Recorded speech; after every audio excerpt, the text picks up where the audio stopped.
The draft room in Los Angeles just closed its doors, and while the dust settles, a wave of concern is washing over the Ram booster community today. Many analysts are claiming we just had one of the worst drafts in the entire league, and as someone who lives and breathes this team's every move, I feel that sting right along with you. We are in a win-now window, yet the strategy feels like a massive gamble. Is our front office overthinking the path to another Super Bowl ring? Let's dive in. Les Snead is a man who has never been afraid to go against the grain.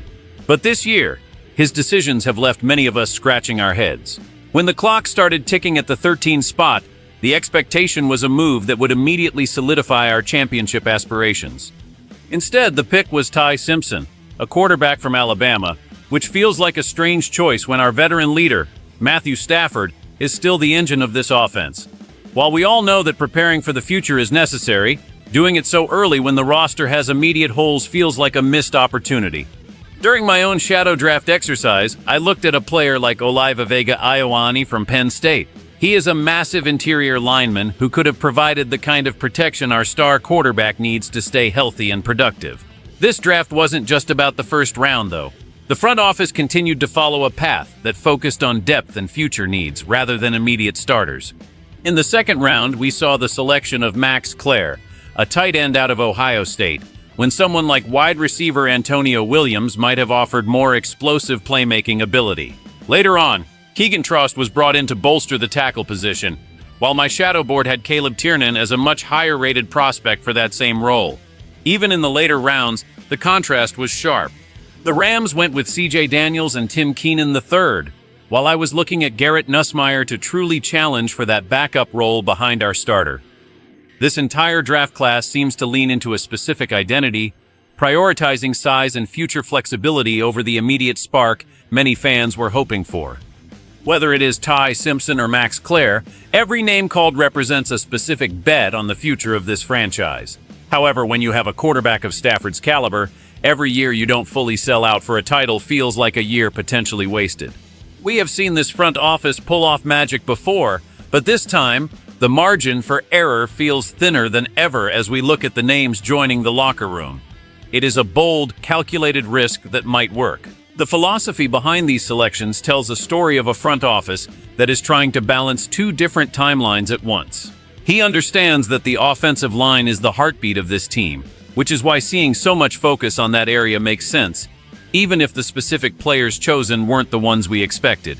Keeping our veteran quarterback upright is the only way this season ends in a parade, and the commitment to finding depth shows he hasn't forgotten the lessons of past injury-plagued seasons.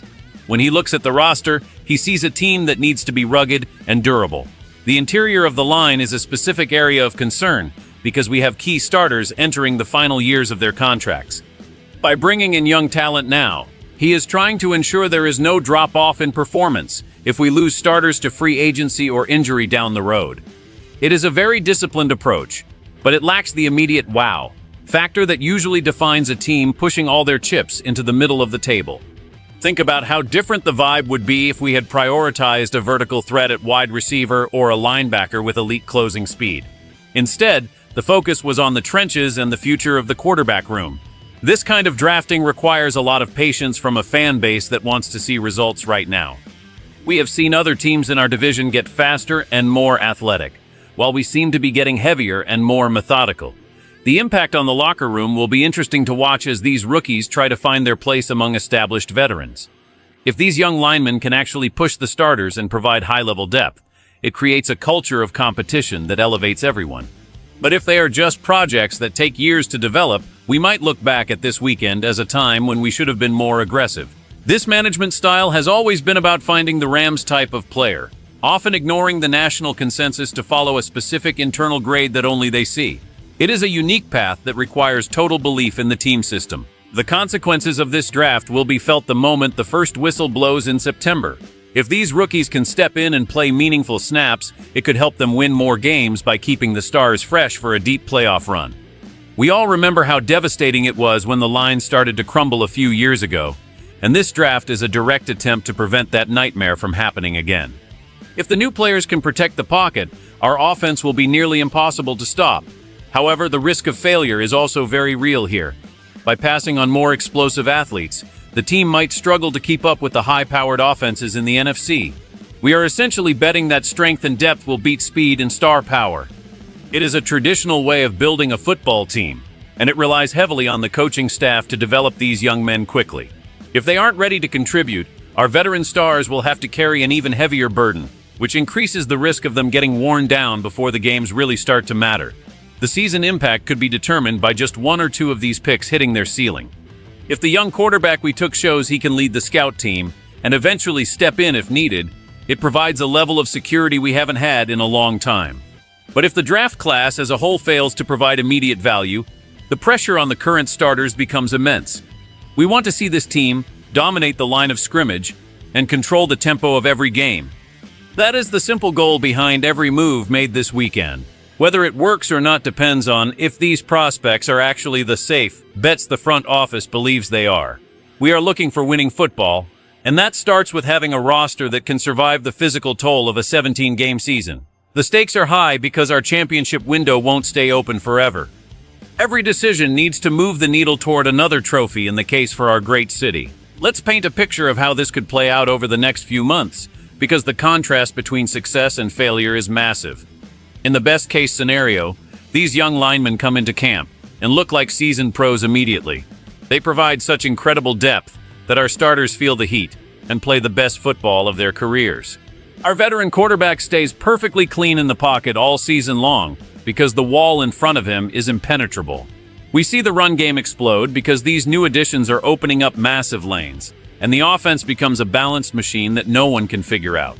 In this version of reality, the front office looks like geniuses for ignored the critics and building a powerhouse from the inside out. We cruise through the division and head into the playoffs with a roster that is both healthy and deep. But now, we have to look at the other side of the coin.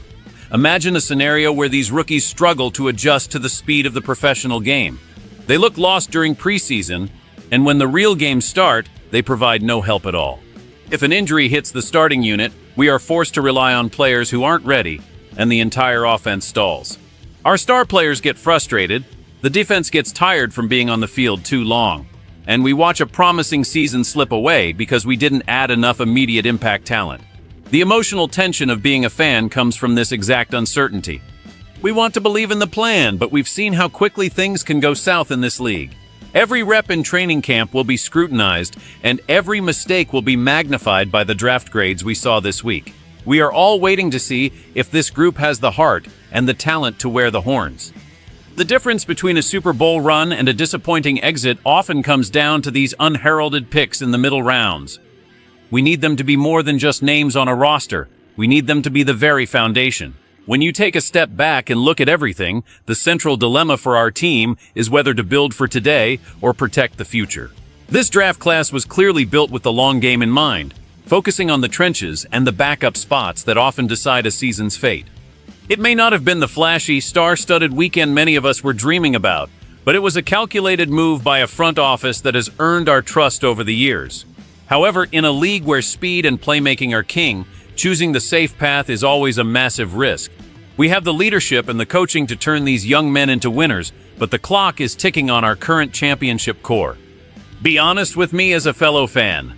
Do you truly trust this specific group of rookies to protect our season if the worst should happen? I want to hear your thoughts on this strategy. Make sure to like this video and subscribe to the channel so you never miss an insider update. Hit that notification bell and let's keep this conversation going in the comments below. Go Rams! Go Rams now!